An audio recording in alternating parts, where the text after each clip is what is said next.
having a regular life in 2026 is much, much higher than just one generation ago. I think that's rubbish. And I'm a Māori boy from South Auckland that's now at the top of his profession. You know, I was talking to someone yesterday who's been applying to 400 jobs, right? Still not getting an interview. And that's because it's become so large that it's not even people to people anymore, it's people to machine to people. The general business systems that we have right now is so faceless. Like legit, you gotta stop blaming the system and look at yourself.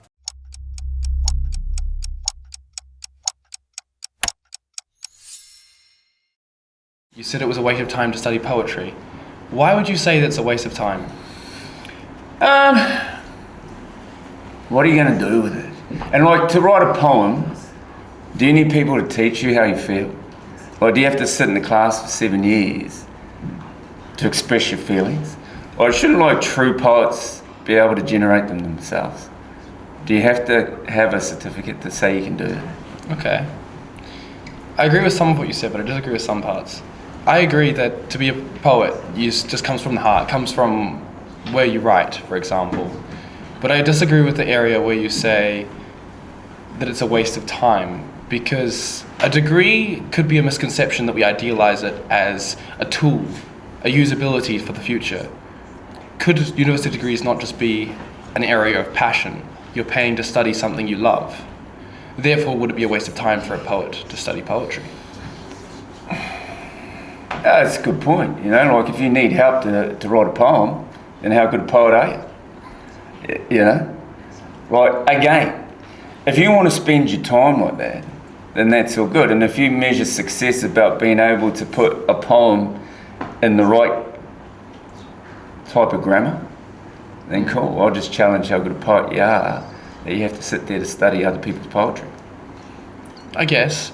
I agree with that, but I disagree with it. What are you studying? Do you know what you study to become a poet? I'm not studying poetry. No, but I'm just asking. Like, what are you studying?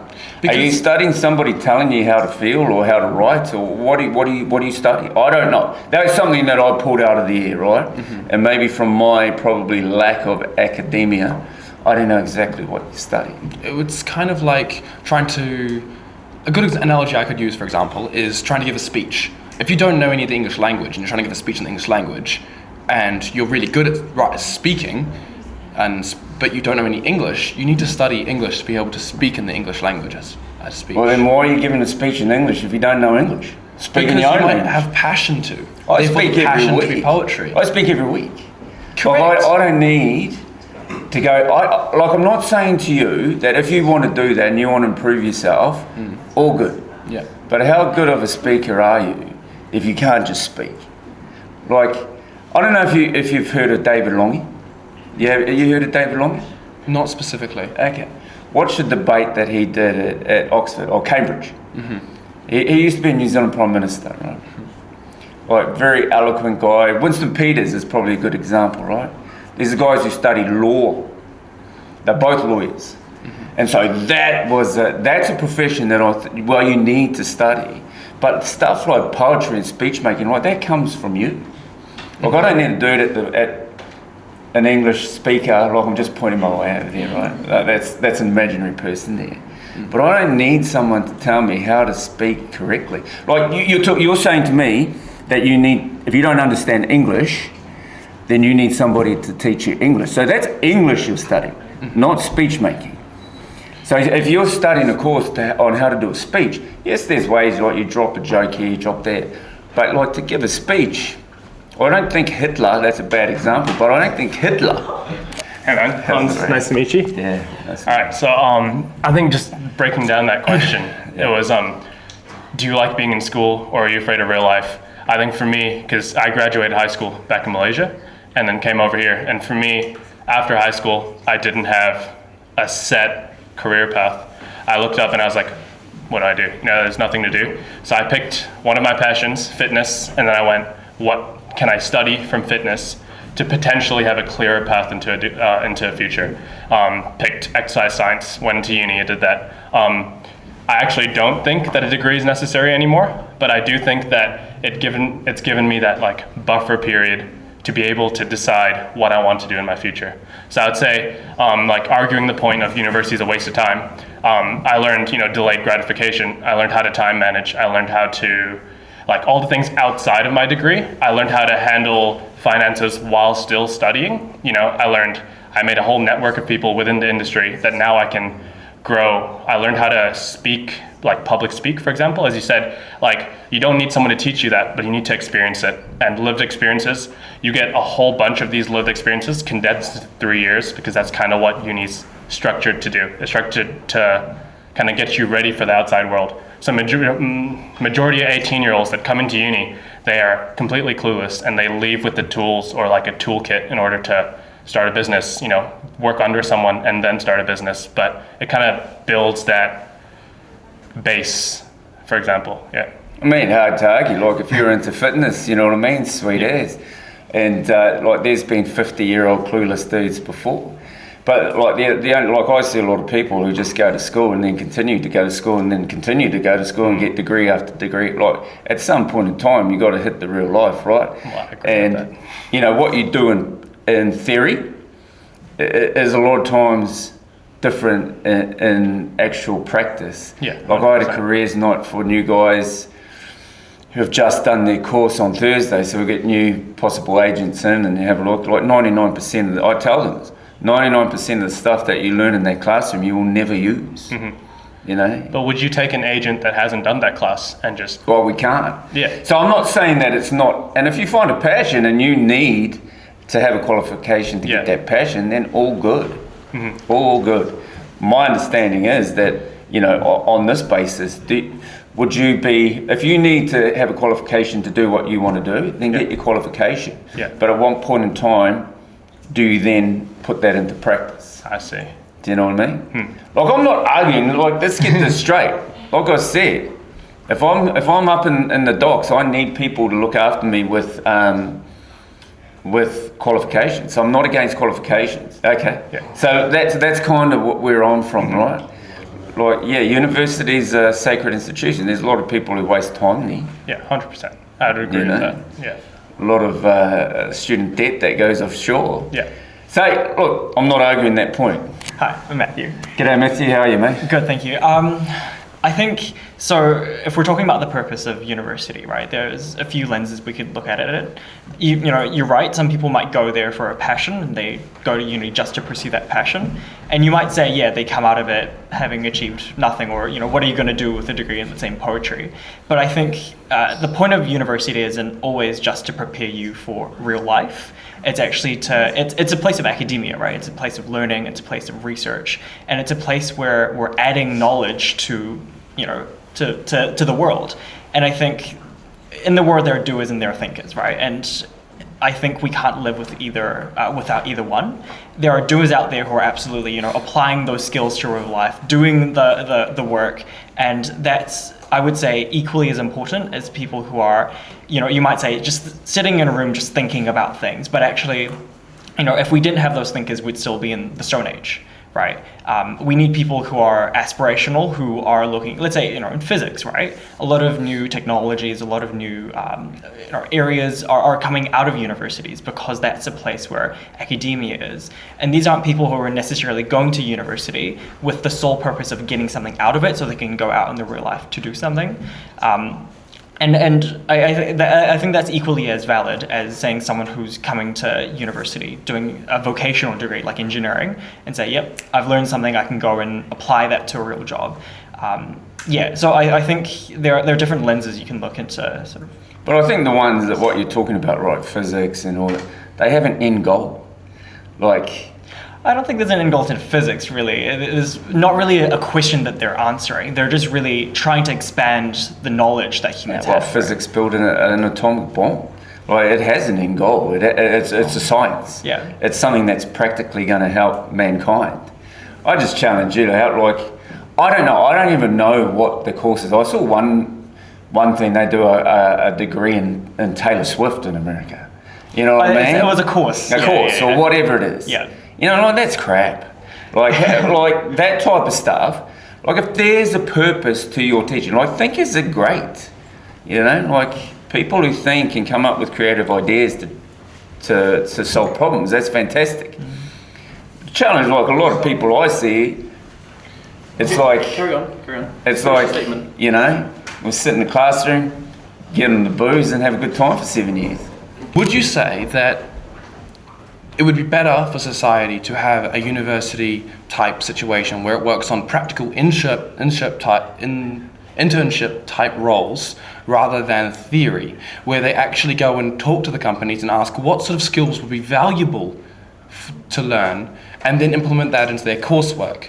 Would that be not make university a better place and more valuable than it is Well, today? if it's actually practical for what you're choosing to do, then for sure. I'll give you a tip. Like, we need qualifications to be real estate agents. It's not a diploma or anything like that. It's a 3-month course, right? But when I actually hire people, like a lot of people come to me with, oh, I've got a marketing degree, I've got this, they make the worst agents. Because when it comes to talking to people, they can't do it. Because they've sat there in a book and they've been lectured by a lecturer and they just can't relate to people. So it depended on what you're going to do. Like I said to you before, if I'm on that operating table and someone's cutting me open, they better have spent a shit ton of time at uni. But when it comes to people on people, I find people from university are the worst people to hire for me because they just can't relate to people. Great with books, great with words and pages and can write fantastic essays, can't relate to people. Okay. How about I suggest an idea? Coming out of college, a lot of people are 18 and clueless. Why? My suggestion on the solution for that format is to have a practicals course, general life course through the years of school. But here's life. Here's life. Like you stumble and you find your way. Like nothing's, and this is the thing that like, I probably have the biggest issue, not problem, but the biggest issue with Gen Z and whatever they are. I don't understand these days. There's a new one every week. My biggest issue with them is they want everything put out on a plate. Like when I got kicked out of school at 16, ain't nobody giving me nothing. So you find your way, you stumble, you make some wrong decisions, you do all this stuff that's wrong, and that's life. Yeah. And I find that probably people, if we're talking about university and this generation, and I've said it in previous podcasts that I've had before, this generation are scared to fail. Oh, absolutely. And when they fail once, it's very hard for them to get up. And the biggest thing with Gen X, and before, now I sound old, but the resilience. And I don't think university helps that with resilience. Yeah, I'd actually like to continue on with that conversation because, I did do a marketing degree and I'm pretty sure I can speak to people. But, in regards to that, like with uni, right? I would like to say that your generation and previously are kind of the people who set up the system that needs us to go to university to even get our foot through the door. Because if you let's say I want to get hired by a big institution, right? I don't know you personally and I applied to Ray White, right? Ray White would look at my application and they'd be like, okay, he has these qualifications, but he doesn't really fit our bill, right? I think in my opinion, and from what I've seen, from what I know actually, is that you used to be able to get a job off of experience. You can meet these people, you know them, you get comfortable with them, and you show that you have the grit and determination. But now the system is so removed because your generation has made it that way. Well, not you specifically, I know, but the older generations have set up the systems in that way where it's like, oh, you need to go to university, get an education, and then you can do this specific job. And I find that the door has closed for people that don't really go to uni these days. And I just think that where we are at now, it's just a consequence of what has happened in the past, And yeah, that's kind of my stance. Okay. Well, What do you think about that? That's your perspective. All I say to you is I don't care if anybody gives me a job or not. I'll make my own way. Yeah. And so, I hear you, but it's a common theme that I hear all the time. Oh, the baby boomers did this to us, you did this to us, you did that. And stand on your own 2 feet and do it yourself. Yeah. Like, that's all I say to you. And the only reason that I say what I say is because, like, when I hire these people, and I always give everybody a chance. Yeah. So people with marketing, they get a chance. I would like to say, I know you give them a chance, but what I'm talking about isn't the generation specifically, but the general business systems that we have right now is so faceless. You know, you try and get hired by a company anywhere, and it's AI automated. You're not talking to a person, and it's not. I'm not blaming any generation. I'm just saying that the choices made by the previous generations have an effect now, and it's like, it's become so large that it's not even people to people anymore. It's people to machine to people. And I'm not saying that, Gen Z, whatever Gen Z applies should get a job. Okay, sweet. That's done. How would you go and get a job today Yeah. in this current system? Since you haven't applied to a job in a very long time, I'm sure you Yeah. don't understand the system. How would you go about doing it? How would I go about doing it? Like for me, it's like, I always say this to my agents, right? Like, what's your why? Like, how many of you dudes know what your why is? Like, why do you want to do something? Like, why do you want to succeed? And like, if your why is strong enough, then you will find a way to succeed. I can tell you what my why is, but this will probably be a different story. But, like, and it comes back to that resilience thing. Like, if I want a job, like, I'm not going to get a job as a surgeon. I'm not going to get a job as a teacher. I'm not going to get, I'm not, because I don't have those qualifications. Is there other stuff that I can do? Can I sit in the truck? Yes. Can I make money? Yes. I'll make money any day. Like, I don't need anybody to make me money. If I lost my business, I'll make some more money. So, in answer to your question, it's really about what job you're prepared to do. And that's what I'm finding a big disconnect with Gen Z and the young guys. Like, there's jobs, you can go get a job at Macca's or at, like, dig a ditch or go and do, but a lot of people don't want to do that. So if you're asking me specifically, would I go out and get the same job that I make now money-wise? No. But could I get a job? 100% I could. So it's a matter of, and then you build, like, you grow. And this is what I mean about growing. Like, for me, this is 25 years here. This isn't like a 2-year thing where I now run a big business. Like, this is 25 years. So I think the disconnect has been the ability to build. It's kind of like, I can't get a job with Microsoft because AI. Well, stuff Microsoft and go to the dude down the road and dig a ditch and then grab some money and then look at what you can build your business by. The reliance on other people to build businesses is crap, because I built it, and I don't want to sound like I'm perfect, but I built it from nothing. I built it from me. Now I have 100 agents making how many millions of dollars a year? Building takes time. I just wanted to make the point that, we're in 2026, and 2026 is very different to 2016 to 2006 and 1996. We're in a completely different day and age with a completely different system. And, you mentioned that we're, who set this system up kind of thing, but, you mentioned some Gen Zs aren't willing to go down to Macca's and get a job. Well, 50 people can apply for a job at Macca's and 49 of them won't get it, right? There just aren't any jobs out there. And someone with, I was talking to someone yesterday who's been applying to 400 jobs, right? Still not getting an interview. And that's because, these are all sorts of different jobs, right? Jobs that are within their field, not within their field, jobs that don't necessarily require any sort of qualifications. No jobs.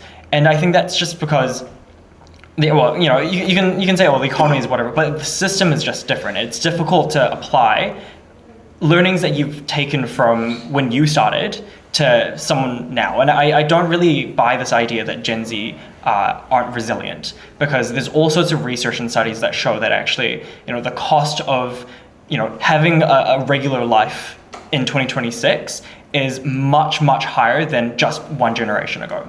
It is literally more difficult to be someone, a 22-year-old in 2026. I think that's rubbish. I think that, like, in 1980s or 90s, you had to be 50 plus to be somebody.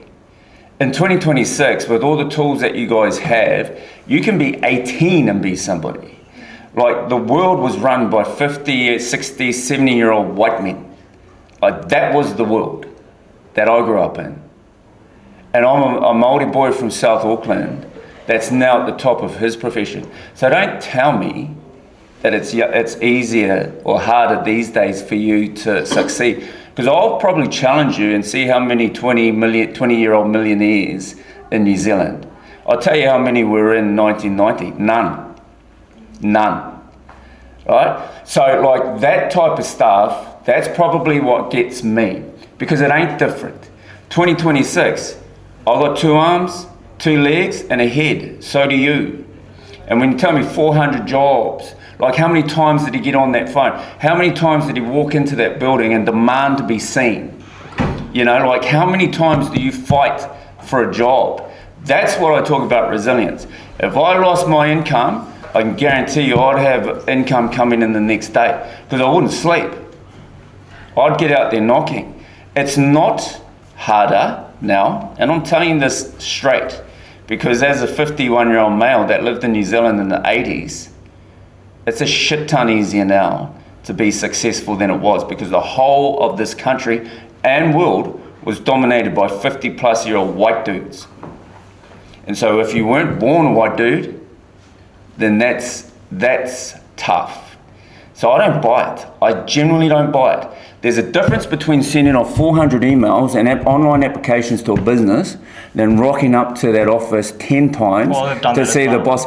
Yeah. Mate, then they're not good enough. Like legit, you got to stop blaming the system and look at yourself. Like if somebody ain't giving me business, I'll rock up there and demand that business. Right? And so like I don't buy it. Like the 2020s, like you dudes are living it, cool. Like you're seeing me, oh yeah, this is an old dude that sits there and he's making this money, whatever. Right? But this is from fact, man. It's kind of like, it's a shit ton easier. Like I said to you, there's younger dudes succeeding, even in my business. Like our CEO, the head of New Zealand for Ray White, would be like 35. Right? And there's guys in that office in their 20s. That would never have happened 2 decades, 10 years ago. Right? So what I'd say to you though, it's harder because you're all going for the same stuff. There's a heap of people doing all these courses in tech and IT and whatever, and then they all come flooding out and there's limited positions. Yeah. But if you look at the guys, like I go up north, I'm from up in far north. These guys can always find jobs digging ditches, can find jobs as truck drivers. None of you want to be truck drivers, I can guarantee that. Right? So again, yes, if our university is stacked full of dudes doing IT, guess what? When you come out, there ain't enough jobs for you if you're after IT. Like, that's a fact. Hi, man. My name is Melvin. Yeah. Okay, so I do agree what you have to say. So I had a law degree, so that's how I became a lawyer. For me, I'm also in the business. I still think degrees still somehow important nowadays. Obviously, it depends what you study. If you study like Bachelor of Arts, then you somehow would just have assumption of, oh, this guy probably not that smart, but I still think having a degree smarter than me. But I still think having a degree is very important because that's the footstep into the door. Like for example, like us, it's just such a competitive market right here. It's so hard for you to even be selected to get into companies when you don't have a degree, because what will you be doing if you don't have a degree? Like, let's say you're 22 years old, but you will probably be working as like a very no more Mac's job, but then somehow you want to get into something bigger, managing role, bigger companies, they will expect you to have some degrees unless you actually achieve some really good results. Yeah, look, I 100% agree with you, man. Like, I think it's the practicality and probably what the overemphasis on university is doing to your guys' chances and expectations. Right? That's probably more around university that I have an issue with. Because, yeah, it's taking away your opportunity, like you do, like the people have become so clever now that they're creating machines that are even cleverer than them. That now they don't need these people there. So you're actually eating your own. Yeah. And all I'm saying to you, and I'm not disagreeing with it. In fact, if I could have been better at school, I would love to have been a lawyer. That was my number one. Okay. Anyway, that's another story. But what I'm saying is that I think that this generation is doing themselves out of opportunity because of their overemphasis 100%. on being qualified. And then it becomes a big battle and you're all gone. And, you know, me using Macca's as an example, and this is what I mean about building a business, but also building your life. Now, like you guys sit here and you're probably like early 20s, if that, like you think you're never going to get to 50. Like, trust me, it comes. But in between then and then, it's about building.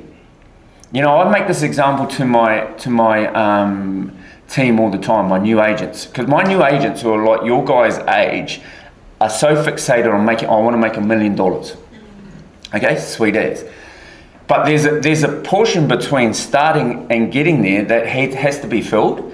And so I always say to them, you know, like, do you think when Steve Jobs created his first creation, that he opened up the door and walked to his huge mega plant in Silicon Valley with his 10,000 employees on day one? No, he sold his computer out the back of his van after work. You see, he had a job, and he knew that job led to something bigger, right? And so that's all I'm saying, is that just build yourself. Don't think that on day one, and I have this problem with a lot of my newer guys.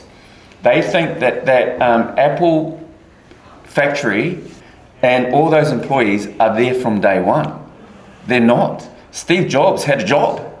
And on the spare time, he created what he created, but then he had to take it to the world, and then he sold it out the back of his van and then built it up over a number of years. And I think sometimes that the generation coming out of the university right now is wanting to fast forward that. Yeah. And okay, you can if you have the right connections and stuff like that. But if you don't, you've got to take that job at Macca's and build your computer after hours and then take it to the market and then do all that other stuff. Yeah, 100%. I think university is a great place to meet connections. So I met very good mentors at university. I can not imagine myself, like, where will I be without these mentors. So I think university, it gives you like you say, a buffer before you to go out to be prepared for real world and connections and industry-wise, they got career expo. So I think uni is a very good buffer and a great place for you to like learn and grow before you get into a real world. Yeah, but as you say, I also agree that there's good jobs out there that are limited. We have to be competitive for these jobs. Yeah. What skills would you say is the most valuable thing one can learn at the time to get a job now? What's something that you can have when you walk into that job place, walk into that building, that you can offer that is more valuable than a degree chance? And how could you learn that outside of a degree? Well, that's a tough one because it's kind of like, yeah, I get it. You need some jobs. You need a degree for some jobs, right? I get that. But, you know, like, I can only speak for myself. Of course. When I look at somebody to hire, of course I breeze over what they've done. But like for me, it's all about just how hard and how deep and how dirty you're prepared to work. You know, like I have beautiful people come in and ask me for jobs. They look fantastic, men and women, and they have all these, but they don't work.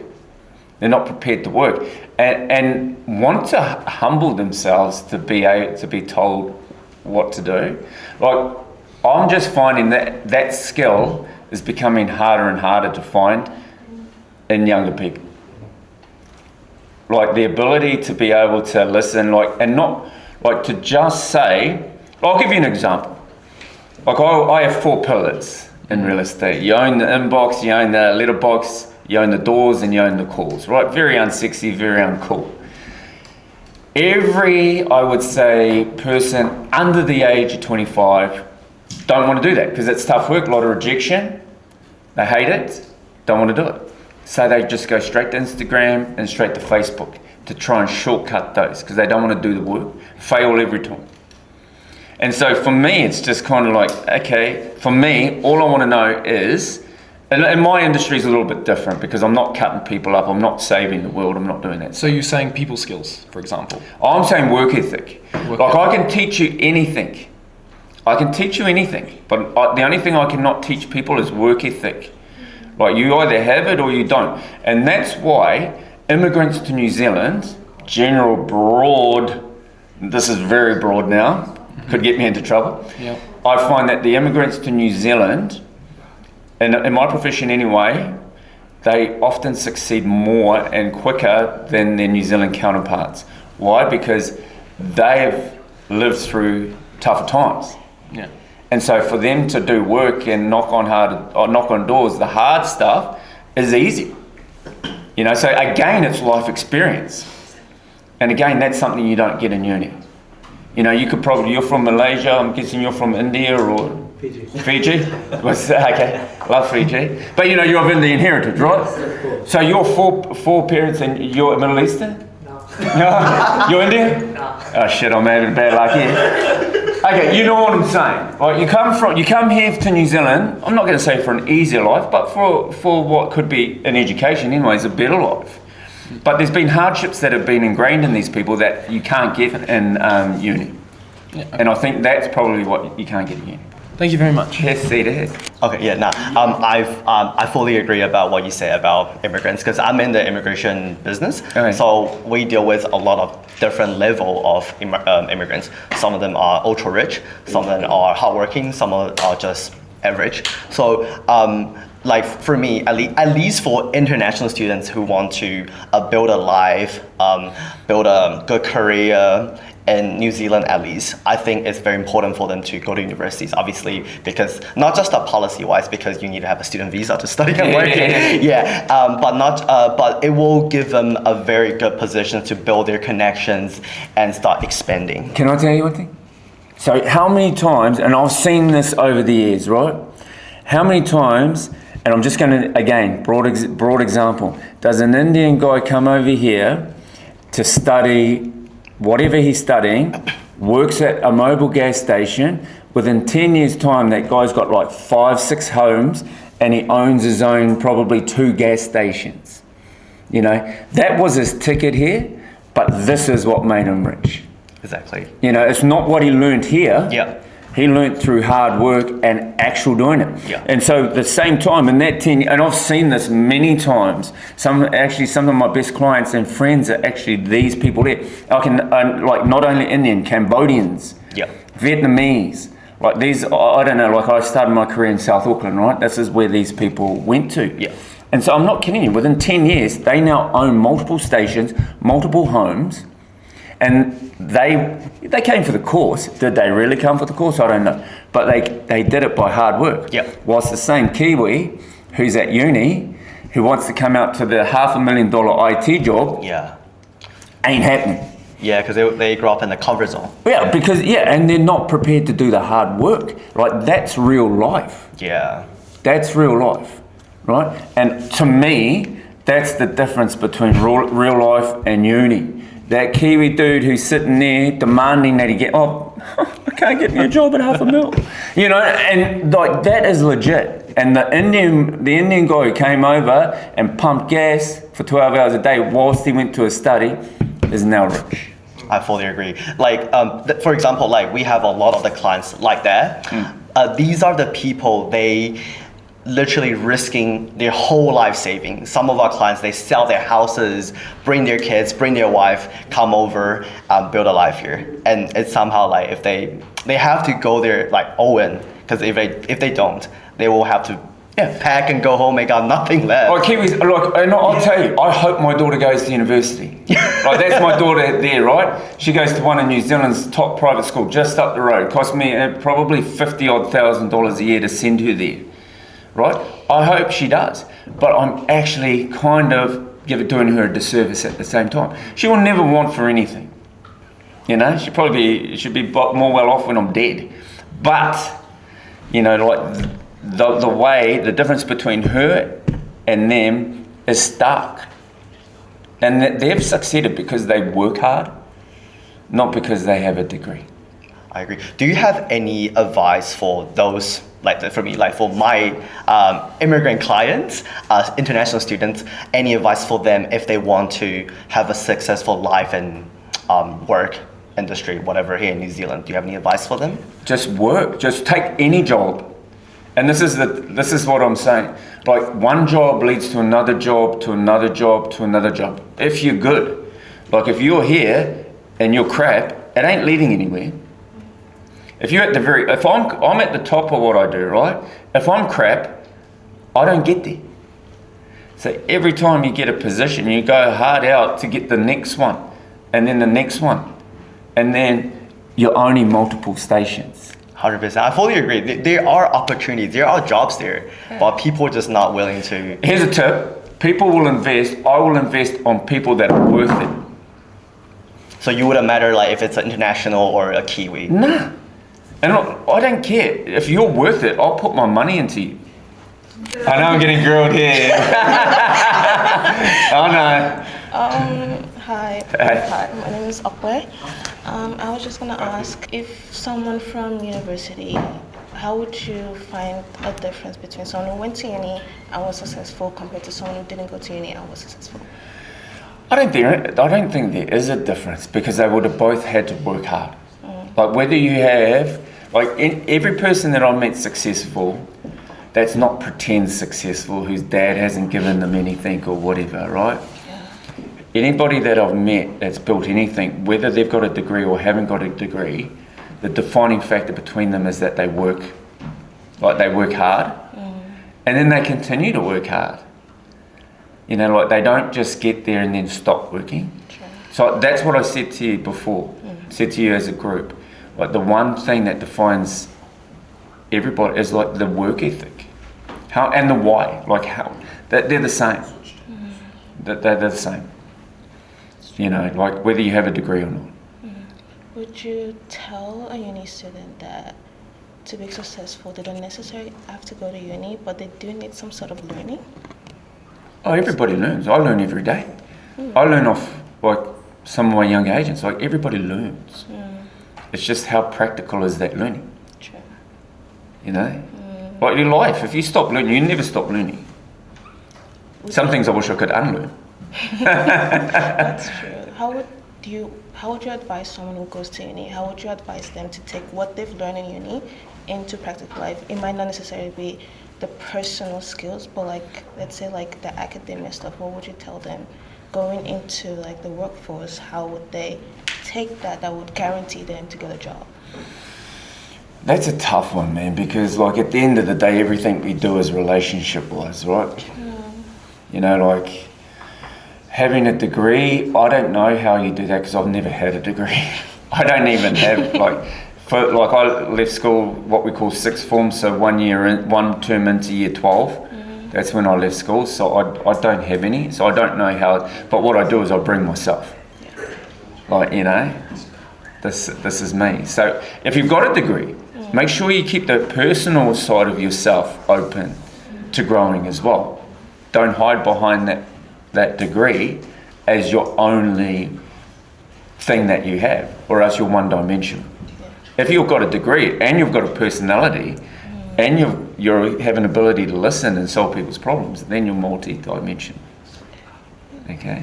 I hope that helped. In order to be able to show that you have work ethic, first you would need an opportunity.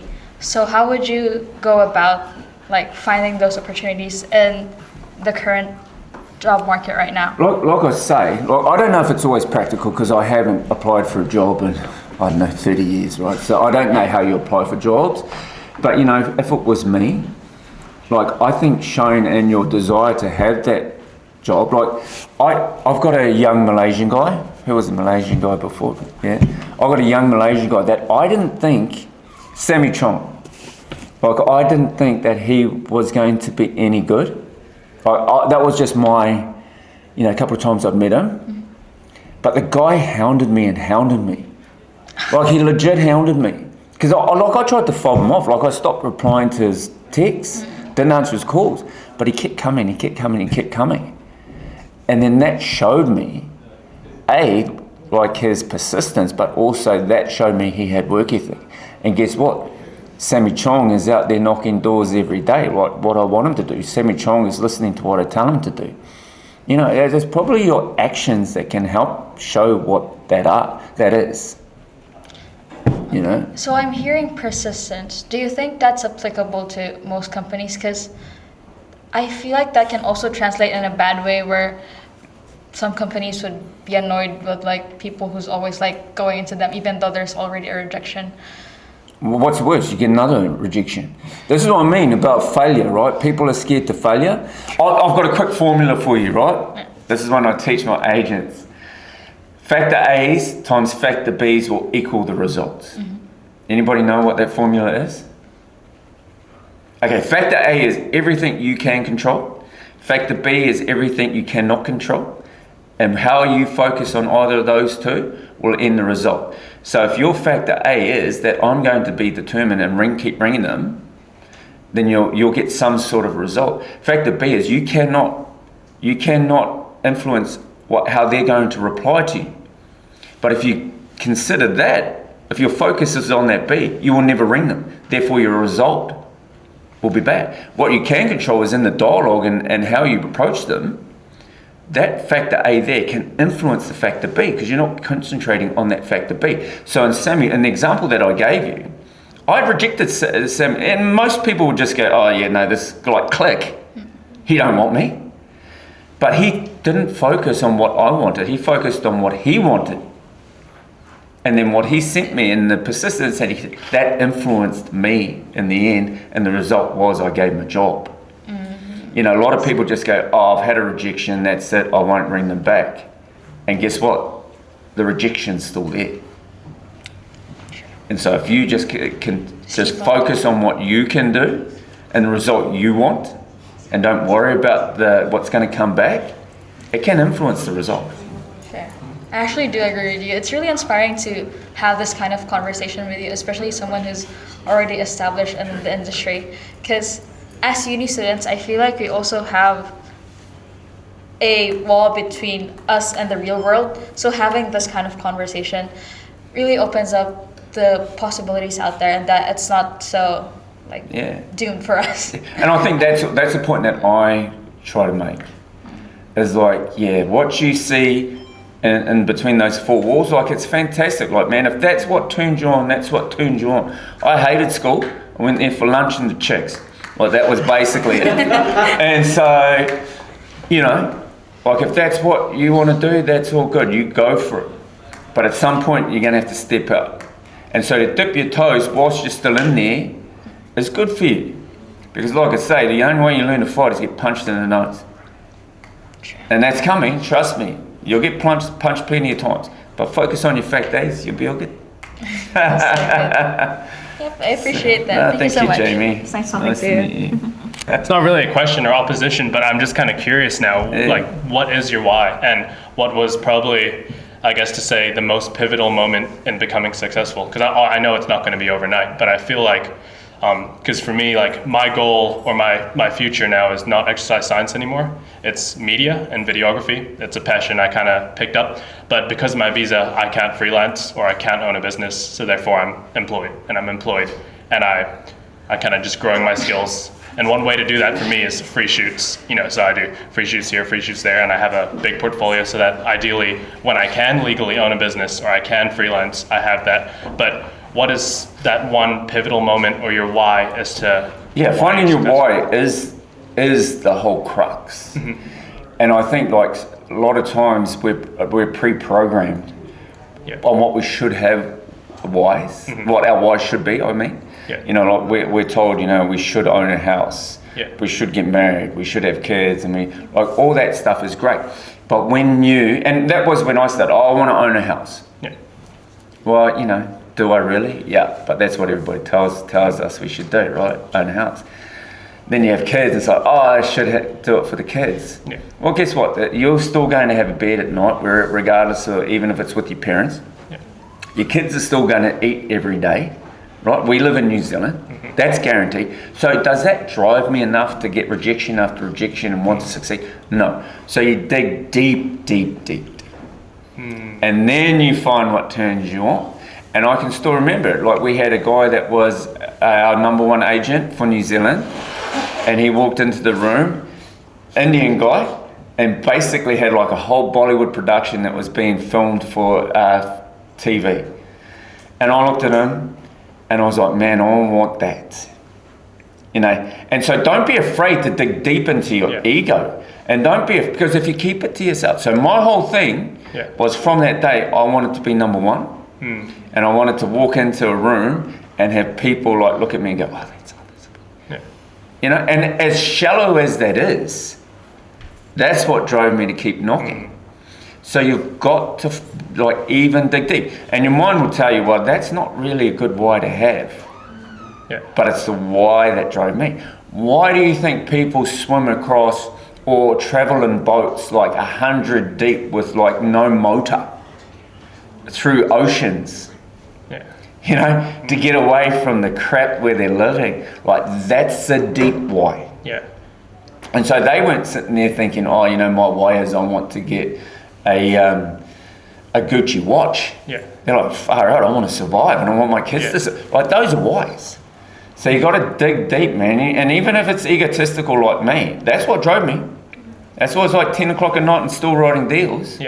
And then guess what? Within 2 years, I beat that dude. Man. And now that dude who's still practicing is in a bum little agency in South Auckland, and I got what I've got. You know, because that drives me every day. And I guess building on that, I'm just kind of fishing for stuff I can do here, but what was a mistake you'd say was one, something you learned a lot from, but also something that you wouldn't want to make, like you would have wished you never made? Oh yeah, like probably the big, like you can't do it yourself. Like you cannot do it yourself, and you don't know everything. Like, cause look, when Gen X was your guys' gen, my old man would tell me to do something, and I'd go, I know better than you. Like, let's chat. I'll do it my way. It's better than your way. Guess what? It wasn't at all. And I wasted all that time trying to prove him wrong and them wrong, when in fact they were right. And so I always say to my agents, look, don't try and reinvent the wheel. Just make it like a 23-inch rim. That sparkles, right? It's still a wheel. Just polish it and make it better. And so, you know, like I've never had an original idea in my life. I keep saying this, but what I've done is I've made it my own, and then I've made it better. And I think that's what's succeeding. Thanks, man. So yeah.